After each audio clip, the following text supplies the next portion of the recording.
Later that night, a few hours after dinner, Dave put his son to bed and read a small book to him. Occasionally, as he read, he'd stop for a moment and look at his son lying there with his eyes closed, content and nearly smiling as he enjoyed the bedtime tale. Dave felt that his child was a blessing, and it was his duty to take the best care of him that he possibly could. He wanted his son to know how loved he was, and that his parents were there for him, no matter what happened in life. If there were real monsters in the world, they were outside, not in, and fighting them was his parents' job. He thought, every child should feel loved and protected like Jake does. "Hey, Jake?" The boy opened his eyes and looked at his father with a smile on his sleepy face. "Do you like being called Jake, or do you think you'd rather be called Jacob?" "Jake," the boy said and giggled. "Okay, forget I asked. Now close your eyes and I'll finish the story." Later that night, Dave awoke from a nightmare. Except it couldn't have been a nightmare because it didn't stop when he woke up. The screams continued as he got up and went into the kitchen for some water. They finally reduced to sobs as he stood in front of the water cooler, drinking an entire glass of cold water in one go. It started as a dream of being inside the Mackey home. Theodore sat at the table by himself eating a plate of macaroni and cheese. Gloria was on the couch, burping a baby that was lying on her chest. The father wasn't visible, but somehow Dave knew he was in the house, probably in his bedroom. "Mother, I finished all my dinner. May I play the piano now?" "I suppose, but only for a few minutes. A show I want to watch is going to be coming on." Theodore hopped off his chair and scrambled over to the piano. He grabbed the sides of the bench with both hands and pulled it back a little.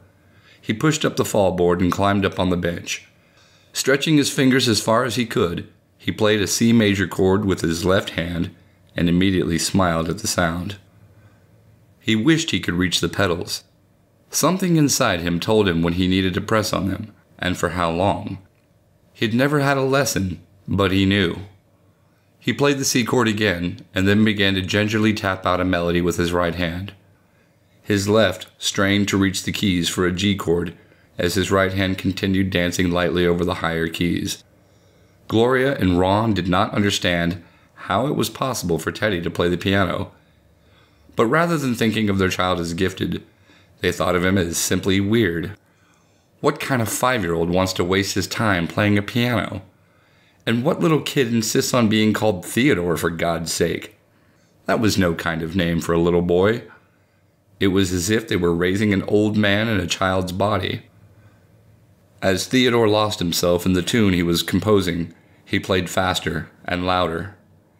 Ron came barreling down the hall toward the dining room. Theodore didn't hear him and didn't even see him when he reached out for the fallboard and slammed it down on his hands. The boy screamed as all 10 of his fingers were smashed. "How am I supposed to watch the game with that racket going on?" Ron thundered, then turned and stormed back down the hall. Halfway back to his room, he yelled back over his shoulder, "And stop your damn crying, or I'll give you something to cry for." Dave had opened his eyes when Theodore screamed, but the vision didn't go away like it should have. As he walked to the kitchen, he heard Ron yelling at Theodore. As he filled his glass with water, he heard the injured child struggle to stop crying, his breath catching and making every inhale sound like a gasp. When Dave emptied his glass, he could see Theodore holding his red and swollen fingers to his chest and trying as hard as he could to cry silently, so Ron wouldn't deliver on his promise to give him something to cry for. Dave set his glass on the counter and wiped tears from his cheeks. It took Dave a long time to get back to sleep. He wondered what had happened to his mind. Were the images real, or just the product of some new and twisted talent he'd developed for imagining terrible situations with incredible clarity? He remembered the first images he'd seen of Theodore, and how the wounds on the child in his mind had matched the ones on the real boy when he'd showed up later. He needed to find out if Theodore's hands were injured. Partly for Theodore's sake, and partly for his own sanity. He didn't know what he'd do either way, but he felt driven to find out what the truth was. He remembered that a Pabst Mute had fallen into the piano. He had a valid reason for returning to the house and possibly getting a look at Theodore. Now, if only he could use what seemed to be an unwanted and disturbing telepathy to know when Ron would be out of the house. He decided that he'd drive by in the morning, and if the truck was not in the driveway, he'd stop and get the Mute.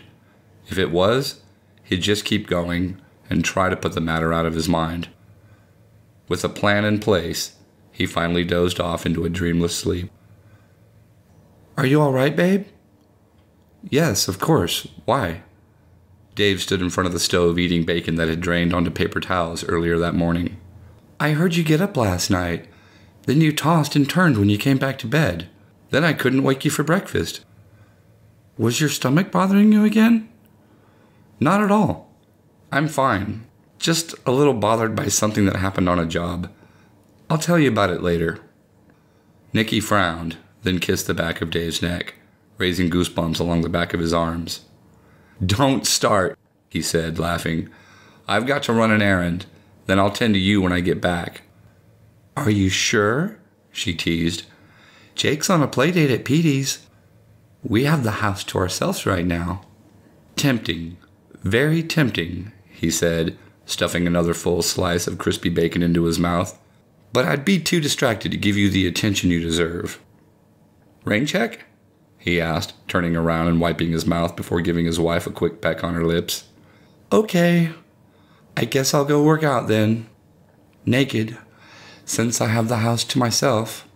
She walked away slowly, removing her t-shirt as she went.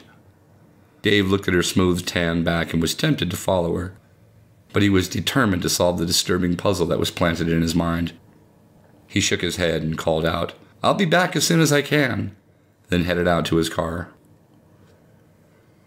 From nearly a quarter-mile away, Dave could see that the truck was not at the house.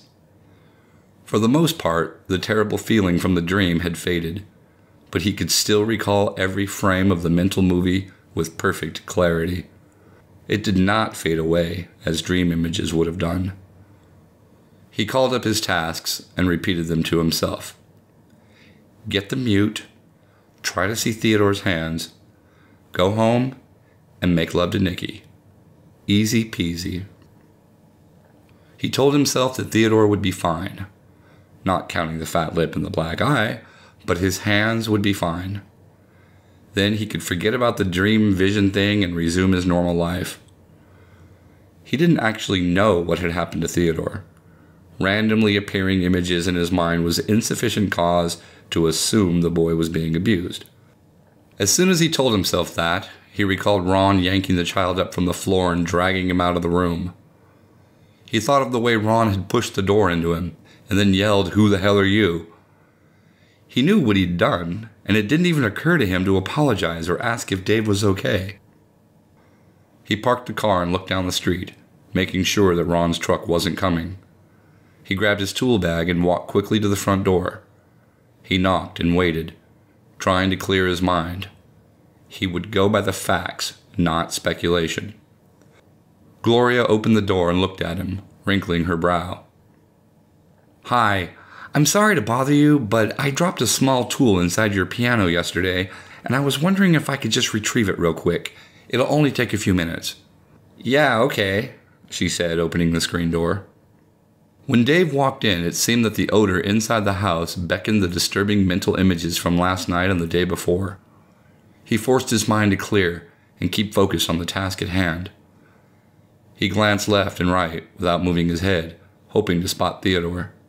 He didn't see him or hear him anywhere. He slid the bench away from the piano, set his tool bag down, unzipped it, and took out a Phillips screwdriver and a small LED flashlight. He sat down and began to unscrew the bracket holding the lower front board to the keybed. He pulled the board away and rested it against the bench. His Mute was sitting right there. If it hadn't been for the dream vision thing, he would have just bought another one on his next trip to the music supply store.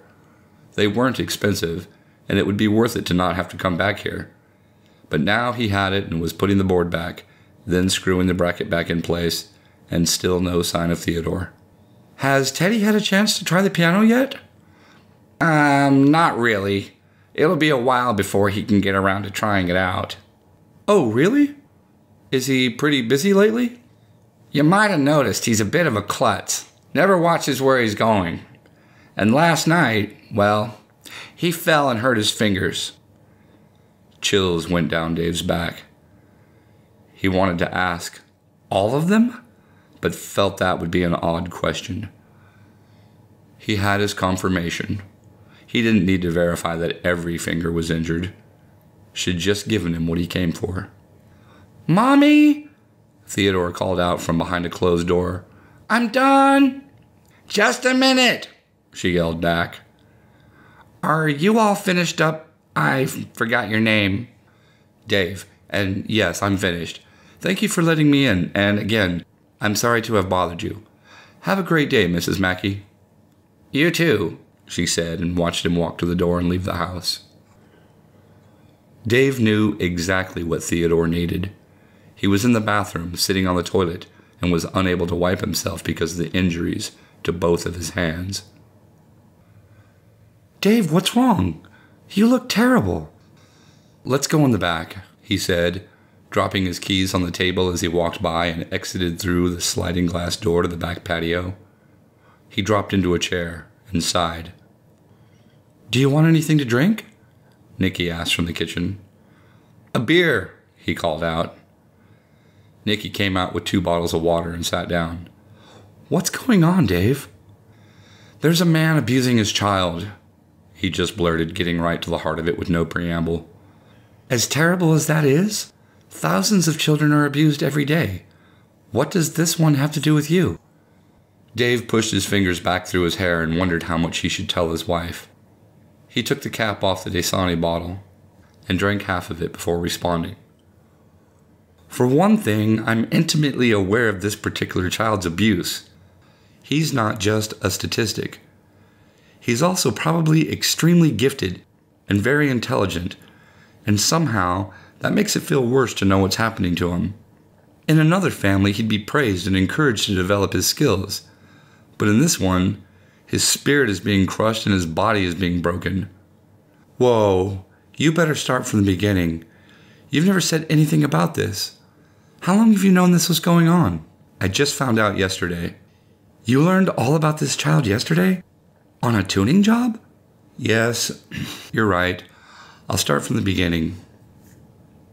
Dave told her everything, including the images in the Mackey's dining room and the disturbing dream that was apparently more than just a dream. Nikki held Dave's hands in hers and cried as he finished the brief but tragic story. We have to do something for that poor kid, Nikki said. Dave picked up the remote lying on the bed between them and muted the television. You mean call the authorities? Yes, you should call Child Services first thing in the morning. Dave thought about it. He knew he could keep his identity anonymous, but he wondered if Ron and Gloria would suspect him of being the one who reported them since he had just been there. If Ron was a violent person, he might lash out against someone reporting him for hurting his son. Babe, you know you need to report this, right? Yeah, of course. He wasn't going to tell his wife that he was considering his own well-being, and that when it came right down to putting it into words, Ron scared him. Good. She leaned over and kissed him, and took the remote from him while doing so. She unmuted the TV and fell asleep a short while later. Dave, however, found sleep harder to come by. He eventually told himself that there were many people who could report Theodore's abuse. Did it really have to be him? And if he went through with it and made the call, would Ron be smart enough to realize that there were more people than Dave who could have done it? He finally drifted off, thinking, all I want is a simple life. It shouldn't be so hard.